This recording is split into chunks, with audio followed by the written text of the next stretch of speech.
people in the classic Roosevelt Hotel find housing. And so, you know, these officers should be, and you'd want them to be focused on reducing crime, and instead have to deal with this migrant crisis, which, as you've said, should be a federal issue.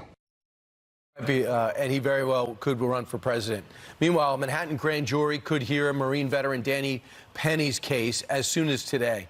Mr. Penny faces manslaughter charges in connection with that death of Jordan Neely on the subway on May the 1st. And Todd Pyra joins us now with the latest, including Penny's first public comments about the case. Todd? Hey, good morning to all three of you. In that first interview, Daniel Penny tells the New York Post the case has nothing to do with race, and if someone needed help in the future, he would step up again. These are the first public comments Penny's made since the May 1st tragic chokehold killing of homeless subway rider Jordan Neely. Penny, a former Marine sergeant, maintains that this incident was very different than other confrontations he had experienced before. He said, quote, "This has nothing to do with race. I judge a person based on their character. I'm not a white supremacist. Everybody who's ever met me can tell you I love all people. I love all cultures. I'm a normal guy." But Jordan Neely's family attorney responded to the Post reporting saying, quote, "This is an advertisement to soften the public's view of Daniel Penny, who choked Jordan Neely to death. We never called him a white supremacist. We called him a killer. We want to know why he didn't let go of that chokehold until Jordan was dead." And Neely's uncle quickly dismissing the idea of a plea deal. Needs to be prosecuted or he will do it again. I want this to go to trial. He has too much confidence in himself and has to be taught what he did was wrong. Steve Razor, Penny's attorney, had this to say. This was a case of self-defense, and the police saw that, and the police didn't arrest him, didn't take him down to the station. They asked him, "Can you come down to the station?" He was very willing to do that. He, Daniel wants to participate in this, whatever the investigation was going to be. He sat down with the police because Danny has nothing to hide. The Give to Send Go fundraiser for Penny's legal defense has now raised more than $2.7 million. That is the second highest fundraising total in the site's history. Back to you. All right. And Todd, you mentioned that a grand jury could hear the case as early as today. The DA, Mr. Bragg, has 6 months, essentially, to get a grand jury indictment, right? I believe that is the case. All right, so then the grand jury will decide and to just forward. Yes, but also, I mean, let's be realistic here. What is ultimately happening? We know that DA Bragg ultimately brought this in the haphazard and quick manner he did prior to a grand jury because of political pressure. So it'll be interesting to see how all those factors converge. Because what if a grand jury says, we don't think that there should be XYZ charges? Does he charge Daniel Penny with something just to show the woke left that he's doing something? So many questions still remain in this case. It is not going away. But the good news is, at least if you're Daniel Penny, you have $2.7 million to fight whatever comes down from DA Bragg. But Todd, you know the expression about grand juries and getting them to indict people. You can indict a ham sandwich, and that's a good point. And that's why all this stuff is going to ultimately come to a head. And again, none of this is based on the law. This is all based upon politics, and that's what's sad about what our country, our system in this city has become. Is it like a regular jury? If there's one juror that doesn't think he did anything wrong, this is thrown out? It's an excellent question. I do not know. I'm going to go into the books that we have in the Fox and Friends area, the legal books. I'll research it, and I'll get back to you. Okay. I do not know the answer to that. All right. Thank you. I think it could just be a majority. But you report back to us. I will. I'll get on it. Also, we should point out there were 2 other guys who helped Mr. Penny. It is unclear whether or not those 2 guys are going to wind up getting charged. Val Sharpton has his way. He does. He will. He said it was just so almost ridiculous to see the eulogy of Jordan Neely. They were saying all he wanted to do was entertain, as if Danny Penny stopped him from entertaining. He was threatening. And if you read Penny's remarks, say everybody on this subway will agree, has let me know, we all saw and felt the threat, and he would do it again. The question is, how much of the background of both men enter into it? Technically, you know, they say Jordan Neely is schizophrenic, checked himself out of a hospital, has been violent in the past, arrested 44 times, including hitting people on a subway, the latest one, a 67-year-old woman. They say if Penny didn't know that, then it's not a factor. Now, about Penny's background, they say, well, if you're trained as a Marine, you should know exactly what you're doing to somebody. One is to suppress, and one is to kill, as if 4 years of the Marines would know the difference. Judge Pirro had a great special last night and broke down what this case is all about. Listen. when danger arises and there's no one to protect you? When the social contract fails, what happens when someone decides to intervene to help others and takes on the job of the government? It was on a New York City underground moving subway car that this question became a reality. The danger was real. By all accounts, the homeless man said he was ready to die and ready to kill. Who would protect the riders in that closed underground subway car? It was a 24-year-old Marine veteran who took that risk by taking on the job of a Good Samaritan. A Good Samaritan willing to fight not for himself, but for others. The people on that subway car have thanked him and have called him a hero. The district attorney, however, has charged him with manslaughter. And the medical examiner has ruled the death a homicide because he died of compression of the neck from a chokehold. Ultimately, Mr. Neely's family would like to have Mr. Penny charged with murder rather than manslaughter. And they would say, one of the things the lawyer for Neely said, why didn't you just ask him what's wrong? How can I help you? Really? There's another woman on Sunday that got thrown into a train, into a subway car, and is all banged up today. Why didn't she do the right thing? Turn around and say, excuse me, I know you just threw me into a car, but I just want to know, can I help you? I'm wondering if there's anything wrong. For people to say stuff like that, and also there's people bringing up race. I don't think that race has anything to do with it. Penny made that clear. Anyone who knows him says it has nothing to do with his background. He did not want to jump in. He did when it became apparent nobody else was going to, and this guy was a threat. And if you look at his background, which evidently is not going to be entered into this case, you knew he was a threat. This guy was about to act. Look, I mean, when you see the images of the funeral, it's sad. Anytime anyone dies, he says he didn't mean to kill him. He was just trying to protect the innocent passengers on the train. But this guy, he says, and so do several of the other witnesses, we've interviewed one of them on our show, he said, I'm ready to die and I'm ready to kill. Well, ultimately, what's going to happen if Mr. Daniel Penny is indicted and then convicted of murder, whoever in the future sees something going on and is going to step in and try to stop it. I mean, would you do that given the fact that you might wind up... You have to. How can you not? But look at the trouble Mr. Penny's in. I know. Yeah, he said he was just about to take, he was all set to take a trip actually to Africa. He was heading to the gym with a backpack on after working that day. Actually, going to school that day for art. He's an architect. And he said, now I'm going to have to take my family's okay, but they're obviously overwhelmed with this. And the other thing is he's got to take all his classes remote now because of the controversy, because of what's going on in his life. Right. Speaking of the subway, that's where Ashley starts with our headlines right now. Yeah, guys, we are going to start with what you're just talking about. Those two violent attacks reported on the New York City subway system this weekend. A woman was shoved into the side of a subway car yesterday, and then a man was slashed in the face with a sharp object on Friday. Police say each attack was unprovoked, and both suspects are still on the loose.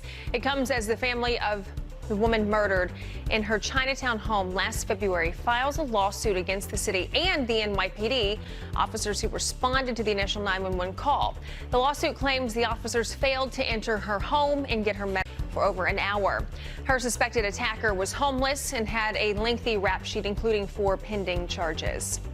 South Carolina Senator Tim Scott is launching his campaign for the White House today after filing official paperwork on Friday. And he's already got a powerful endorsement lined up from the Senate's second highest ranking Republican, John Thune, who is set to be at the launch event today. Scott has already reserved a $6 million ad blitz in early primary states, Iowa and New Hampshire. Okay, check this out. Firefighters in Austin, Texas, recreating the iconic painting of George Washington crossing the Delaware. It won the Austin Fire Battalion's competition for most creative photo in the annual competition. The chief says he chose this photo as the winner for its humor and accurate depiction of the heroic nature of their water rescue missions. And those are some of your headlines, guys. Back to you. Oh, that is That is cool. Yeah, it's pretty cool. Lone Star State. USFL weather. Well, but this is really eerie, very freaky. I mean, especially as a woman, we have to be so careful. But to invite this guy in, she apparently asked for help. He came in and then was secretively spying on her.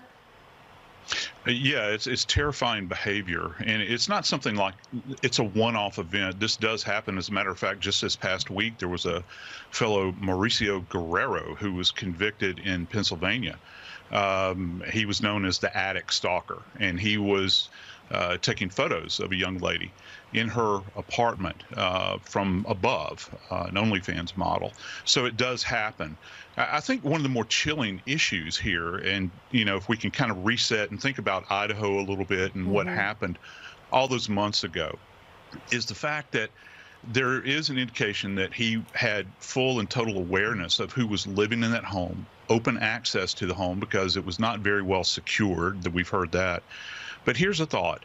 I'm really wondering if he had not been nesting in that house at some point in time. And I mean physically going in there, perhaps hiding in closets, watching, that sort of thing. And from a forensic standpoint, that could be key. If they had found any location within that home, say, for instance, a closet where he had been engaging in sexual fantasies, that, for instance, if they had searched that area for, I don't know, touch DNA, perhaps some evidence of biological remnant that was left behind by him, to put it politely, that could be significant, and that's a tie back to him having been there prior to that fateful night. Yeah, in your experience, Joseph Scott, do you think maybe, what if he had put cameras in their closets and then took them out after he allegedly murdered them?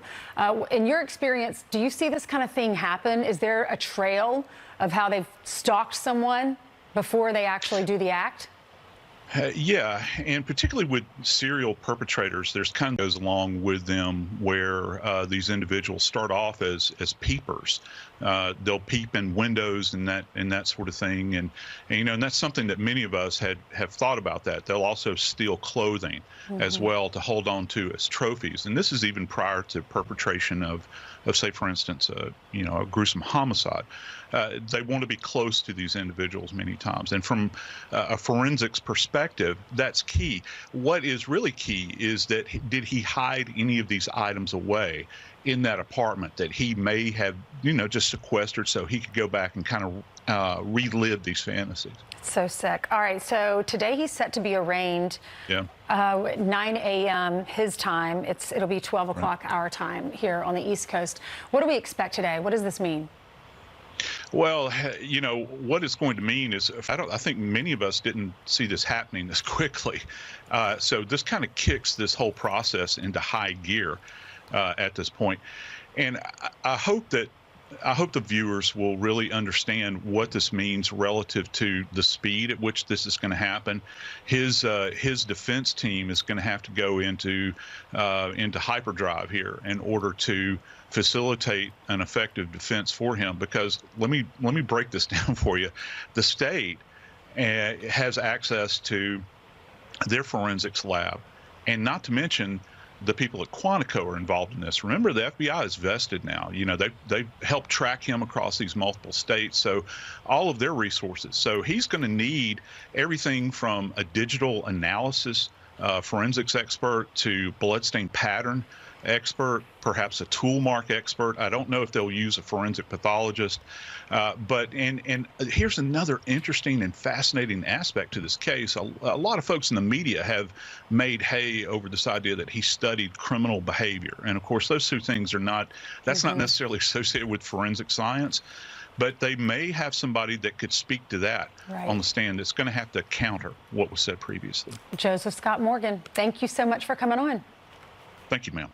The four-person team consisted of a former NASA astronaut and 3 paying customers.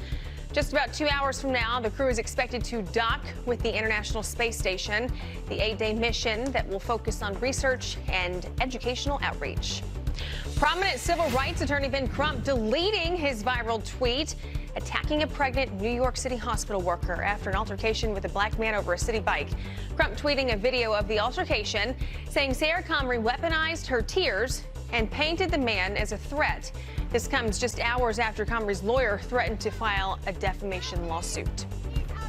And you may now kiss the bride in front of 30,000 MLB fans. These two San Francisco Giants super fans tied the knot, I would sure say so, during the team's game against the Miami Marlins at the Oracle Park yesterday. Both the bride and groom wore the Giants orange in their wedding day outfits, and everybody went home happy as the Giants won the game 7-5. And those are your headlines. Brian, over to you. All right, good. Thanks so much, Ashley. All right, let's change gears. Supreme Court Justice Neil Gorsuch issued a fiery review about how the pandemic was handled, saying, quote, in part, one lesson might be that this fear and desire for safety are powerful forces. They can lead to a clamor for action, almost any action, as long as someone does something to address a perceived threat. Since March 2020, we may have experienced the greatest intrusion of civil liberties in the peacetime history of this country. Let's turn to our panel for impacted business owners who do not need Neil Gorsuch to tell them how impactful this was. For reaction, we got Declan Morgan. He's the owner of the Irish Nobleman Pub in Chicago. Scott Tranter is the owner of Crazy Otto's Empire Diner in Herkimer, New York. And then we have Susan Kokovar is the owner of the 89 Drive-In Theaters, Commerce City in Colorado. So, Susan, let's begin with you. Your reaction when they started. How did it affect your business? Well, we were shut down for a few months. Fortunately, our mayor worked to get us open because he felt the citizens need to get out of their houses. So he worked with the governor to get our drive-in movie theater open, and we did pretty well because we were the only venue open. But we still, couldn't be at full capacity. We couldn't serve food, so it was very difficult. And we also didn't play any new movies. They were all everything from the movie studios had in the pipeline. This was all older material. Yeah, it's unbelievable because you would think drive-in movies are the one thing that we're able to do. They were actually doing rallies there. Scott, let's talk about you. How was your diner affected? We were told that we had to shut down for 2 weeks initially, and then it was another 2 weeks, and then another couple months. We lost all of our product, all the perishables. We donated. We gave some away. We tried to take care of the 22 coworkers that we had and send them home with all the perishables. Neil Gorsuch couldn't have said it better. The fear was palpable. People didn't know what they were dealing with. Unproven science, taking our rights away. The basic rights that we have to supply our family, to support them and the community, and it was devastating, absolutely devastating. And Declan, as we look at your bar, is first off the impact, and what's still lingering in terms of affecting your business? Well, the city closed us down in March 14, 2020, and told us to close, and we closed, and then the city employees basically went home and left us for months not knowing what to do, and we had to figure out for ourselves what to do. And then we got the expanded patio, which was great, and we had that for about 3 years. But we invested a lot of money, over $50,000 to do it, and then the city, in its wisdom, took it away this year, and we still haven't recuperated the money we invested in it. But it's there's still people that don't want to go inside. There's still people wearing masks. Yeah, it's unbelievable, right? It's Chicago, New York, Denver, I didn't see as oppressive, but they're ranked among the worst and most oppressive in the country. And stop helping us should have been the main thing. Let people make their own decisions. Susan, the other major issue that's plaguing so many people in this country, in many major cities, not just border cities, is the illegal immigrant situation. How is it affecting your drive-in movies? How is it accepting your town in Denver? Well, what's happening is Denver's taking quite a few illegal immigrants and putting them into the homeless housing, which is pushing all of the homeless out into the suburbs. And we've had to deal with quite a few of these folks setting up camp and fires under some of my landscaping and coming in and sort of bothering my customers. Some of these folks have been on the streets for a long time, and they're not all there mentally. So it's been a struggle. No kidding. Declan, for you in upstate New York, we know what's happening in New York City. Against your will, they're going to start shipping people into where you guys are in Herkimer. How's it been so far? I think you meant Scott, but it's been terrible. Okay, sorry about that. Scott. No, that's Brian. It's good to be here. You know, it's believe it or not, it is affecting us. You know, over half the counties up here in upstate, central, western, northern have declared states of emergency. You know, I've personally talked to a lot of the homeless that are on our streets, suffer from severe mental illness. There's not enough money, not enough manpower to take care of the issues with our own citizenry. And we're bringing in all these people. I'm not against legal immigration, but it's the illegal. I've had them come into the restaurant and apply for work. They don't have a Social Security card, any paperwork to identify them. You're damned if you do, damned if you don't. And Herkimer County is doing the best they can, but we've had money taken away from us through the Medicare program, passes through the federal government to our county and our state. Our governor has kept that money. We were to receive $2.7 million, and that's being withheld. So it's just a struggle all around. We're entering our tourist season. The hotels, you know, we have limited hotels here, and where are we going to put them? We're pushing out our homeless, our veterans, to make way for the illegal immigration. Gotcha. When we can't take care of our own legal citizens. Hey, Declan, I saw the illegal immigrants staying in the police stations right now, and they're going to be bused to Chicago. That adds to the other situation with your crime and in this closures that are happening in Chicago, right? Right. Yeah. We've really seen in the last few years, we've seen a lot of crime, an uptick in the crime, and it just seems like it's getting worse. And, you know, we were told by the city, we were broke into a few weeks ago, and we were told, the city told us to get riot glass installed in our windows, which is, you know, for a small business, it's just too expensive for us to do. What did you say? Wire glass? What's that?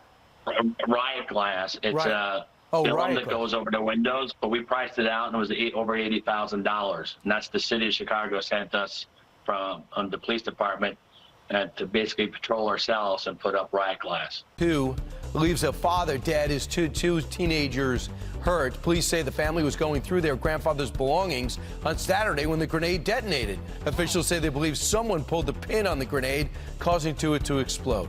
Convicted sex offender Jeffrey Epstein, now dead, reportedly threatened to expose Bill Gates' affair with a Russian bridge player. A spokesperson for Gates says the threat came by email after Gates repeatedly refused to meet with Epstein outside of philanthropic purposes. Gates says he only met Epstein a few times and regrets it. Environmental activists in Rome are arrested after they put black dye in the water of Rome's iconic Trevi Fountain. Video from the scene shows police dragging those demonstrators out of the water. The suspects had to be carried into police cars after they're arrested by Roman officials. And that's what's happening.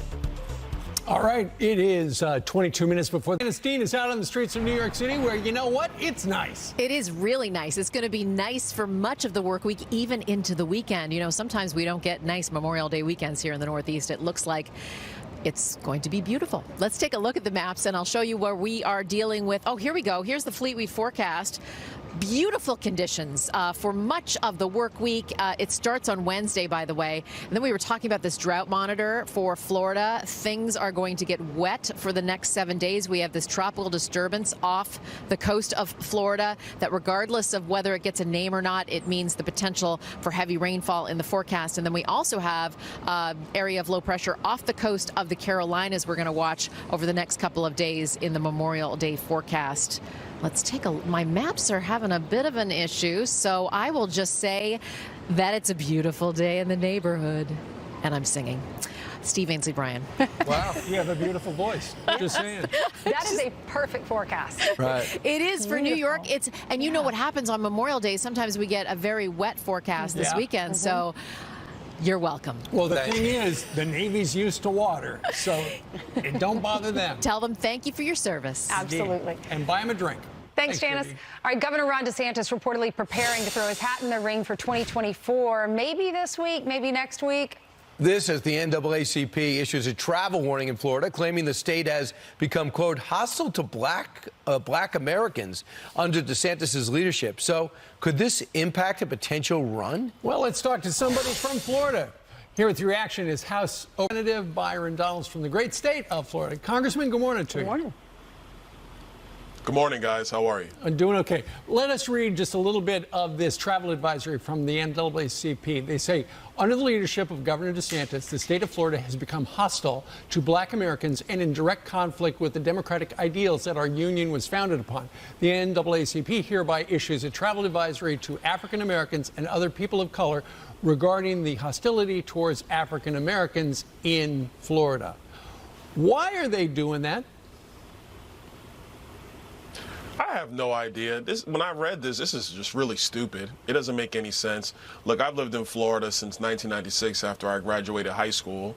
I went to college, got married, started a career, lived normal life, went to church, raised kids, coached sports. Yesterday when the Miami Heat, and congratulations to the Heat going up 3-0 in the Boston Celtics, by the way. But when the Miami Heat, were beating down the Celtics last night in Miami, TNT was showing footage of different boats in the water. And on a bunch of these different boats are black people having a good time out on the water. I don't even know what the NAACP is talking about. This is silly and it's dumb. It's political. It makes no sense. We should be focused on making sure people actually have the opportunity to achieve, which Florida is actually doing and thriving in way better than other states, let's say New York or California. Gà Ai Cập lần đó nha. Này nó ở thủ đô Cairo á. Vậy là hôm nay mình sẽ được ăn gà Ai Cập mà nướng theo kiểu Tây Bắc. Ồ, người miền Tây này chuyển hướng sang ẩm thực Tây Bắc. Nói vui thôi chứ tụi mình thật trải nghiệm thử coi cái mùi vị của hạt dẻ mắc khén là như thế nào. Vô. Giờ mình vô mình làm gà cái. Rồi, vô con gà đó kìa. Rồi, chụp lại không được luôn rồi. Rồi, đứng ngoài đây. Ôi, nó té đẻ luôn. Coi chừng chụp xuống nổ đất. Nó vận động chút. Cầm chặt ngang. Đây, bây giờ mình lựa hạt này là hạt mắc cán, bên đây là hạt dổi. Mình lựa cái cuống này ra nè, để hồi mình rang lên để cái cuống này nó không bị cháy, nó khét, thì nó mất cái mùi của hạt mắc cán đi. Đó. Bỏ cái phần hạt nhỏ màu đen ở dưới đây nè. Bỏ mấy cọng nè. Bỏ mấy cọng với cái phần hạt màu đen của nó đó nè. Nó giống như phần hạt vậy. Lần đầu tiên nhìn thấy cái này. Nhưng mà hạt này thơm nó mùi rất là đặc trưng, mình không có so sánh được với cái mùi nào mà mình chưa từng ngửi trước đó. Hạt bên đây thì phải nướng lên. Nướng lên nó mới thơm đúng không? Rồi mình đâm ra. Còn đây thì phải xay giã nhuyễn ra. Mà cái hạt này cái mùi thơm lắm nha. Lần đầu tiên được ngửi là nó có cái mùi giống như mùi chanh với mùi xá xị nó trộn lại á. Thì kết hợp á. Này thì ở với người Kinh, miền Tây mình thì thường người ta ăn tiêu. Còn người Thái ở Lai Châu thì người ta đặc trưng của người ta là hạt dổi với cái mắc kháng này.